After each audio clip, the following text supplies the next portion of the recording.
May it please the Court, I'm Lance LoRusso. Together with Dustin Townsend, we're honored to represent FTO and Corporal Watkins in this case. At this time, I'd like to reserve 2 minutes for rebuttal. This Court must reverse and grant immunity as well as the demurrer for 3 reasons. First and foremost, the trial court failed to analyze properly the nature of the police-citizen interaction consistent with Copeland versus the state, 310 Georgia 345. That failure to do so led the court to cascade down a list of failures in the analysis of this use of force. Second, the preponderance of evidence in this case overwhelmingly, the state called no witnesses, leads to a finding of immunity. And finally, the demurrers, the general and specific demurrers, should have been granted, as count 1 is deficient as a matter of law and count 2 can no longer be provided as a legal count based on changes to Georgia law. The standard of review... I'm sorry, Your Honor. Subsequent changes to Georgia law. Yes, Your Honor. Okay. But those changes, really, and I can just jump into them, there's 2 of them. One is the change to 16324.2. 16324.2 was passed in 2024, and all that statute did was add the ability of a court to consider 17420 and 16320. 16320 is a general justification statute when analyzing the use of force standard or use of force, a claim of immunity by an individual. All it essentially did, and if we look at Copeland, essentially Copeland was a statutory interpretation argument. Those 2 statutes were not within the 4 corners. This is a clarifying change in the law. The General Assembly across the street made that change. We see the same thing in the change to 1610.1. And when we look at 1610.1, the violation of oath of office statute, we see 2 things. Number 1, a clarification of what the oath of a law enforcement officer or public official will be. And then second, respectfully, after Tullis versus the state was decided in 1994, it took about 32 years for this court's clear understanding of what a violation of oath of office should be, as well as what should be predicated as a predicate count, to drift across the street for the General Assembly to change that. Those 2 statutes should be applied in their form as they exist now. And I note in the briefing by the state, they take no issue with the application of the revised version of 16324.2. The only allegations that they raise, or only issue they raise, is with the changes to 1610.1. But when we go to the underlying Georgia laws, and starting with the immunity statute, it is clear that the intent was to not have law enforcement officers prosecuted for the performance of their duties if they act in an otherwise lawful manner. Likewise, when we look at the enabling statute, the Georgia law's version of 1610.1, now it was pushed into another action, so we have to look a little bit further down because there's two parts of that bill. Specifically was that oaths should be set out in the law, which is not unusual in a state law. But second, that if there's aspirational issues in an oath of office, if there are ideas that go beyond what the state statute says an oath should be, that an officer cannot be predicated, that a violation cannot be predicated, and a felony essentially cannot be made out of something like violating a policy. In that regard, both of those statutes, and generally courts refer to those statutes in the law as exist at the time to determine exactly whether immunity should be applied and whether the demurrer should be granted. The language that you're referring to, I think, is a requirement that the violation be predicated upon the commission of a felony or a misdemeanor of a high and aggravated nature. Yes, sir. And if I recall correctly, the trial court's order suggests that the conduct here constituted assault. Am I mistaken about that? It's actually a battery, Your Honor. It's alleged as a battery, and that's part of the problem with the demurrer, if I can kind of mix these a little bit. This is a compound offense that's alleged. Obviously, you have a violation of oath of office that has a predicate. As Your Honor penned in Heath versus the state, this requires an analysis of exactly whether or not the elements of the statute were set out as the predicate. Here, the statute of limitations has expired, or had expired when Corporal Watkins was indicted. So therefore, there is no separate count as to battery for which the indictment can be reviewed. We just have these two counts. When we look at the part of your analysis is that you want to read the criminal statute of limitations into the civil, well, the limitations, the statute of limitations for violation of an oath, the statute of limitation for the underlying crime into violation of an oath. Oh, no, Your Honor, I'm not saying that at all. What I'm saying is, obviously, the 4-year statute of limitations would apply to a violation of oath of office. What I'm saying is, if there is any infirmity in count 1, it cannot be cured by the separate count of battery being included. The court asked what the underlying count was. It was 16.523.1, which is a battery. And that's part of the demurrer that we filed on the count 1. Count 1 does not set out anything other than that there were strikes that were put together, that were delivered to this suspect. And this is where the court's analysis went awry. Copeland versus State specifically states that there must be an analysis of the level of citizen encounter prior to the analysis of any use of force by a law enforcement officer. This specifically was a Tier 3 encounter. The court said this was a Tier 1 encounter. And in looking at 40-6-96, which is the pedestrian and the roadway statute, ironically, the same statute that was at issue with State versus Copeland, there was probable cause that a crime had been committed at the time that Mr. Russell was first contacted. Whether the officer makes the decision to make the arrest or not does not dictate whether or not probable cause existed, and it also does not dictate whether or not this was a Tier 3 encounter. You don't believe this was a Tier 1 that became a Tier 3? No, sir. You think it was a Tier 3 from the beginning, authorizing arrest? Yes, sir. From the time he saw him in the street? I do. Okay. When the officer drove up, Mr. Russell is standing in the middle of a roadway. It has no sidewalks. It has no shoulder. Mr. Russell is walking in the middle of the roadway. Mr. Russell said it's an alley. An alley on Georgia law cannot be used for vehicular traffic. He's absolutely wrong. He refused to get out of the roadway when he was asked, and at that point, he had committed a crime for which he could be arrested. And at that point, any resistance, and that's the Larshide case, any resistance in a Tier 2 or Tier 3 encounter is by definition unlawful. And what resistance did he supply? The resistance that he supplied was he was placed under arrest lawfully and refused to show his hand, and then refused to open his hand when the reasonable belief of the officer was that he may have contained a weapon. But he was in handcuffs at the time, right? He was. And the thing, Your Honor, and this came up, and even in the... Wait a moment. I want to stop you because I think what you have just told me is that your case depends on the proposition, which I was thinking might drop out of the analysis, that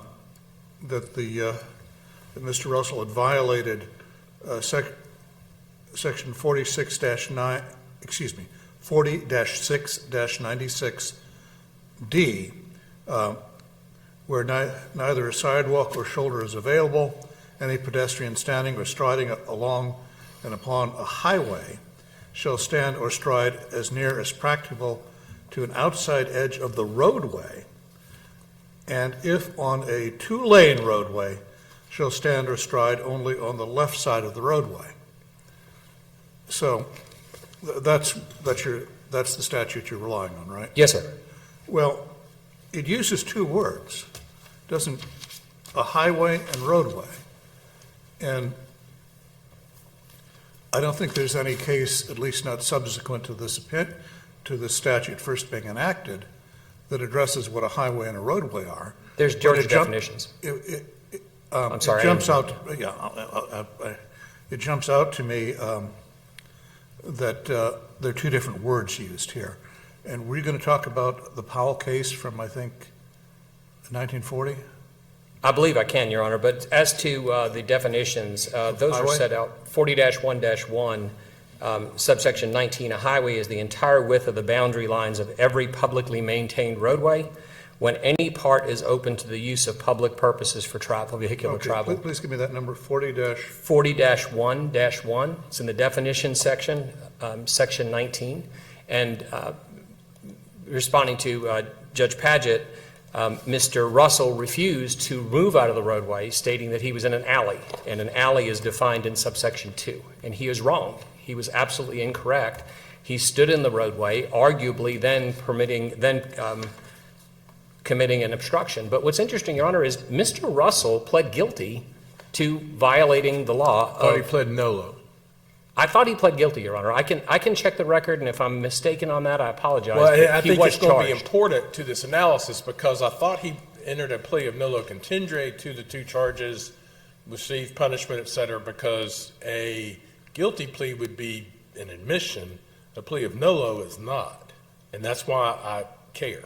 I understand, Your Honor. I would have to check the record, and I'm sorry if I misstated it, but No, when I could be wrong. no, and going It's back, happened once before.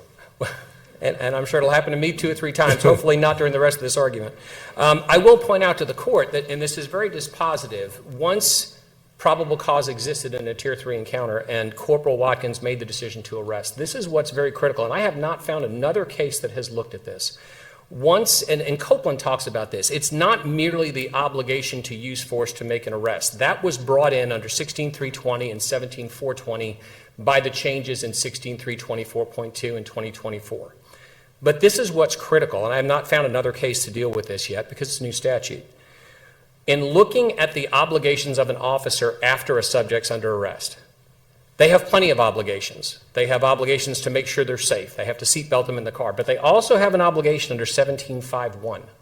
That is an obligation that was listed as being a policy issue. It's not just a policy issue. 17.5.1 talks about searches without a warrant. And the officer has an absolute right and obligation to search a subject for items that could be used, the area of their immediate presence, number 1, protecting the officer from the attack and prevent the person from escaping. The reasonable belief of the officer here carries the day. And what's really important is Mr. Russell, after he is under arrest, in the backseat of the car, after this fight with a person who was bigger and taller than Corporal Watkins, trying to get his hands open, makes an admission. I was just messing with you. I didn't have anything in my hands. So you literally have a situation where a suspect has created the reasonable belief of the officer.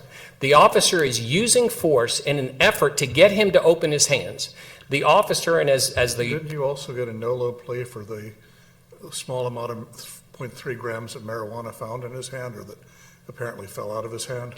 And maybe that's what he was concealing, we don't know. He could have just had his hand closed, and he could have contained an edged weapon in that hand. Right. At that time, and I can assure this court, my rebuttal will last shorter than the level of fear that was in and duration trying to get that man's hands open on the side of the road. If he contained a weapon, he could have been injured. And the preponderance of the evidence that the trial court heard was that a person in handcuffs is not safe.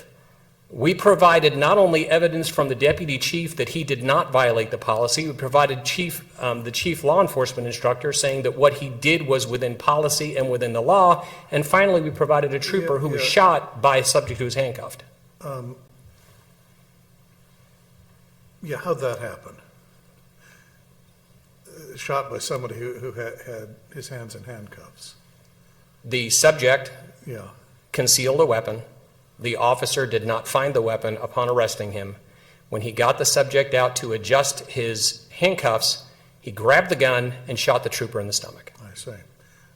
Presumably, the gun could not have been hidden in that person's fist. No, but an edged weapon could be, Your Honor. Very, very easily. A box cutter, a small knife, a piece of glass. Yeah, it would probably have to be smaller than a box cutter. But I take your point. It could have had something sharp or pointy in his hand. Or a handcuff key. And the thing, and 17.5.1 has to do with preventing escape. And what's interesting, over and over again, the only evidence in the record, the state did not produce a single witness at this hearing.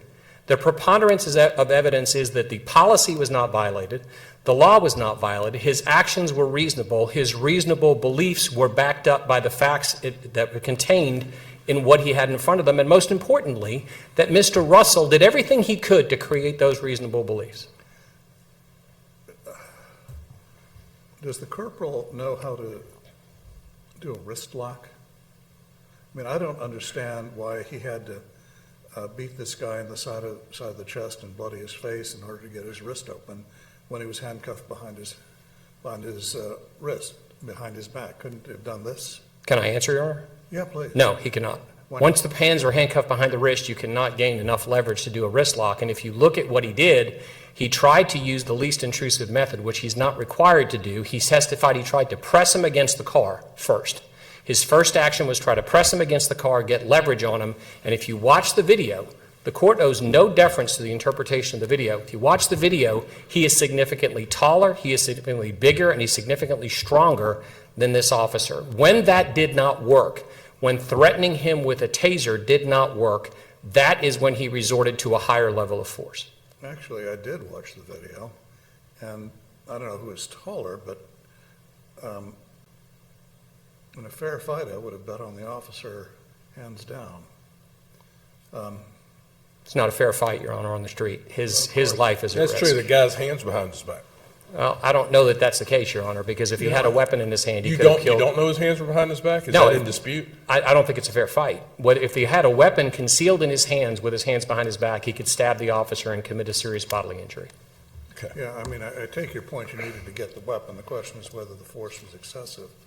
And I've got to share, Judge, my reaction having watched this video. I mean, I've looked at the definition statute, which I guess I should have found earlier, and you're right. But this road was it was a residential street, low traffic,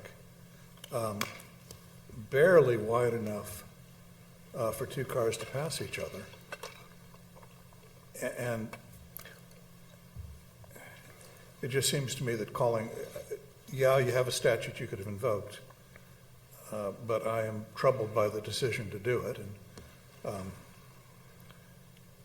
kind of troubled by having looked at the participants, troubled by the motivation to do it. May I respond very Please quickly? respond, yes. Your Honor, in Graham versus Connor, this court, first of all, stated very clearly, and it is prophetic, 1989, that beneficence will not cure a constitutional violation any more than malevolence will cure one. Yeah. Or will create one. So what we have here, the only evidence in the record, and I understand the court's watching this video, this court is looking at this, the only evidence we have in the record that the state brought no witnesses, was the deputy chief who said his use of force was reasonable, appropriate, and did not violate policy, the chief instructor for use of force for the state of Georgia who said the same thing, and then a witness, a disabled trooper who was shot by a subject in handcuffs. The fact that he was in handcuffs does not make him safe, Your Honor. Thank you. All right. You'll have a minute to rebut.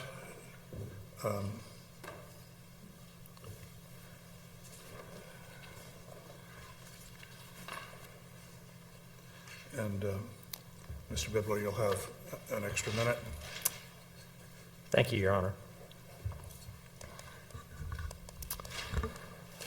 May it please the court, good morning or good afternoon, counsel.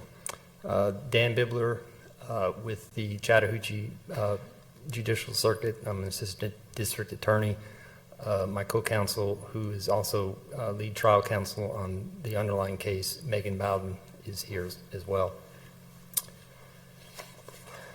The main issue before this court is whether or not the trial court abused its discretion in denying the request for immunity from prosecution. We've talked about the video. Your honors have seen the video. I'm not going to go through it play by play, but based on a clear showing of unreasonable force and unreasonable intent on the behalf of Mr. Watkins, the appellant, we submit that the trial court did not abuse its discretion in denying the motion for immunity. Do you know the answer to the question whether the defendant entered a plea of nolo or guilty? I've got both notes in my file. I do not know that answer. Okay. And I'm sorry, the defendant, not the defendant in this case, the defendant in the underlying case. Yeah, Mr. Russell, yes. But that's neither here nor there as far as we're concerned about. You don't the think issue of- so? You don't think it's important whether or not that he admitted that he was guilty of something would be important to you? No, what's important before this court in what I'm arguing is, did the trial court abuse its discretion regarding the issue of immunity? Regardless of what the underlying plea was, regardless of whether or not the arrest was lawful or unlawful, those are separate issues. The issue before this court brought by appellant is, did the trial court abuse its discretion in denying their motion? That's my position. So you don't think that if it was an illegal arrest, that would be any part of it be important? I'm not saying that that's important or not important. What I'm saying Wouldn't that be important to finding whether or not his official immunity would be applicable? The idea about official immunity under the statute that they raised in their motion goes to the issue of self-defense. Now, I understand, and I agree, believe me, I've been a prosecutor for a long time, that I don't say the rules are different for police officers to the extent that they, get to operate unfairly. I'm not raising that claim. But what I'm saying is that was the use of force in this case unreasonable? And our position is that it was. We don't need to get to whatever arguments would arise out of whether it is a guilty or no low plea. The issue, again, I state, is that was the trial court's decision within its discretion? Did it abuse its discretion? That's for this court to decide. We submit that it did not. Whether or not he entered a guilty or no low plea, talking about Mr. Russell, is a matter that's been handled. Counsel, tell us why it was not an abuse of discretion. You heard opposing counsel argue, you put up no witnesses. They had witnesses of their own pointing out how the use of force was warranted. I mean, tell us why the court did not abuse their discretion. First, Your Honor, it's a good question. And first, I'd like to address the argument that we put up no evidence. Evidence was put up. We submitted, it was stipulated, the State's Exhibit 1, which was the video, defendant's statement, following. Both videos? I'm sorry, Your Honor? Both videos? Yes, both body cams, from the appellant and from the Officer Rodriguez, who was The trainee? the trainee, yes. We also put up or entered into evidence for the court to consider the defendant's own statement to his superiors following the incident, which is in there, it's in the record, and also the Columbus City Police Department use of force policy, as well as the findings made by the Columbus Police Department. So contrary to what was argued, there is no, it's not like we sat on our hands and did nothing. I mean, this evidence was entered. You've already seen it. Yeah. So that being said, our position is that the use of force here was unreasonable. Do we have the problems that they talked about with respect to the statute running on the battery charge? It is my understanding, Your Honor, that that had to do with pretrial issues which occurred that was, in the meantime, the statute had been amended as to the high and aggravated misdemeanor classification. The statute was subsequently amended. In this position, as I understand it, is the current statute applies and is fatal to the prosecution. That's not what the trial court found. Well, yeah, but we have to review that. But the issue is retroactivity.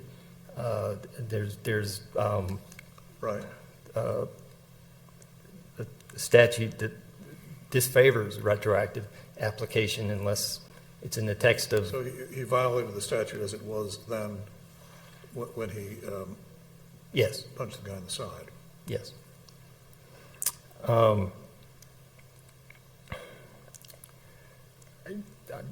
again, I'm not going to go through the video frame by frame. But Mr. Russell's walking down the street. The body cam video shows that appellant said, and he says this in his statement, he says, I'm going to show you how to make a stop to his trainee. I believe The only record person- indicated that based on seeing the guy walking in the middle of the road, of the highway, the road, whatever, street that is the narrow residential street, that they decided they were going to use this as the defendant. Appellant decided that. Yes, the appellant decided that he's going to use this as an example of a tier 2 encounter. So he decided that, before anything else happened, that he was going to temporarily restrain this person on the basis of having walked in the middle of the road rather than 3 feet over. And that's actually corroborated by appellant in the video after all this has taken place. He's on Officer Rodriguez's body cam saying, we got the guy we wanted. I busted his face. I don't care. We got the guy we wanted. Yeah. So he knew what he wanted to do before he even got out of the car. And all this talk, respectfully, about, whether he's on the left side, the right side, in the middle of the roadway, the only person blocking that roadway in that whole incident was appellant when he parked his car in the middle of the roadway. Now, we say it's unreasonable use of force because, number one, he puts the guy in handcuffs. The guy doesn't try and run. I say the guy, Mr. Russell does not try to run. He does not try and get away. He doesn't pull anything out of his pockets. And he's in handcuffs. Now, granted, his fist is closed. An officer can make a reasonable argument. I don't know what's in his fist. We don't, in hindsight, we could say, well, there's nothing there, but for an officer at the scene, we recognize, yes, that is an issue of concern. All that being said, he's in handcuffs, he's not resisting, he's not trying to run. There's another individual there who is off to the side. They don't do anything to him. The No, fact actually, he won't they open searched his, him. I'm sorry. So actually, they searched him and handcuffed him. Well, yes, but he was not placed under arrest. But he was confined, yes, you're right. If in fact he would not open his hand when instructed to do so, is that not resisting? It's not complying, but is it resisting to the point that you have to use excessive force? The argument was from appellant today was that put him in handcuffs. What should he have done? He should have, well, again, I cannot argue in hindsight saying this was the right decision or wrong decision. I mean, I can just say what's reasonable. Reasonable person, he had backup with his trainee. It wasn't a populated street. Nobody else was being threatened. This wasn't a shot called response by an officer. There's no evidence of any kind of What would have been reasonable with the training? somebody call for backup. All right, they get back up there. What would be reasonable for all of them to do if he won't open his hand? Keep him detained. But what happened was, Sooner or later, they got to get his hand open, correct? well, what happened was, before he even, the hand became an issue, appellant pulled out his taser, put it to the guy's neck, put it in Mr. Russell's neck. It wasn't like he threw him inside the car and then pulled out his taser. And that's in the video. He just did it randomly, and not because the fist was closed and he wouldn't open his hand? Pretty much, yes. Okay. That's our position. And it was done with an intent. What was the intent? The intent wasn't to try and get him to open his hand. The intent was, I'm going to show you how to make an arrest. I'm going to show you how to do it the hard way. And he even said that, the appellant did. Okay, we're going to do this the hard way. And then Wasn't that after the arrestee would not open his hand? No, no, sir. It was not. I thought it was. Okay.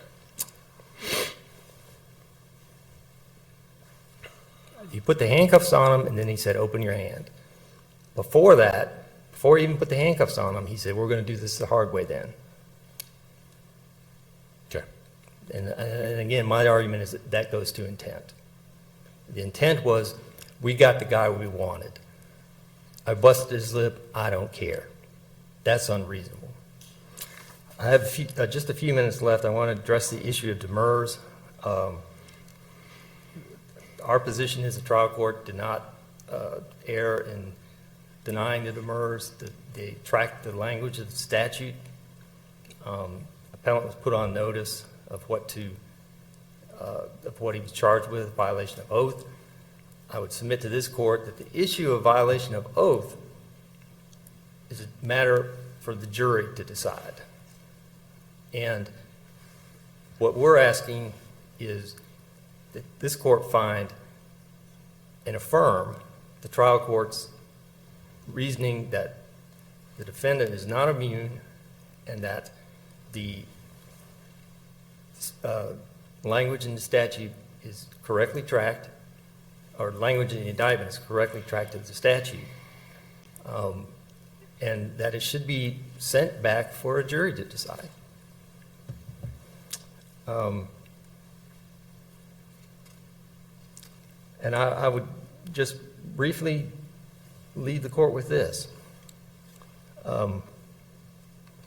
It's not a complicated finding, because the Columbus Police Department even found that appellant was in violation of its policy, that he used excessive force. And that's the exact language in their finding, which was submitted as an exhibit to the trial court to consider. The use of force was unreasonable. Now, regardless of what Mr. Russell has done, did, whatever his history is or was or might be, he's walking down the street. That's all he's doing. And he winds up getting handcuffed, beaten, thrown in the back of a police car, just for walking down the street. Same street. I mean, I have a street in front of my house. I see my neighbors walk up and down all the time. Sometimes they're in the middle of the road, sometimes they're on the left or right. Police cars aren't running up and down, jumping out of their cars and saying, hey, we got this guy. That's all that matters. We got him. I don't care if I busted their lip. Quite frankly, the appellant used excessive force. He's not immune. This case should be considered by a jury,